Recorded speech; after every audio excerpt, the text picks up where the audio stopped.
dispatcher service. Andito po tayo sa SM Grand Central dahil naka-duty tayo para sa ating unit display.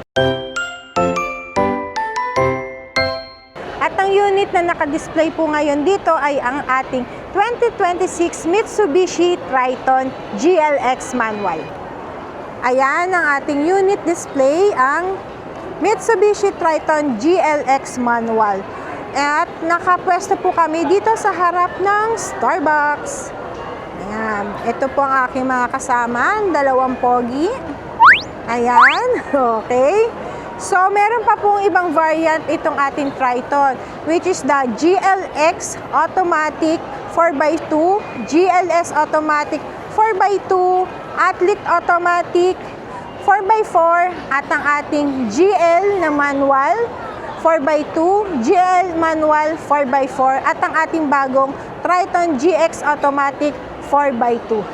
Kung interested kayo, pwede kayo mag-message or tumawag sa aking number para sa full details ng promo. At pwede din kayo mag-visit sa aming dealer located at Jose Abad Santos Avenue, Tondo, Manila para sa unit viewing.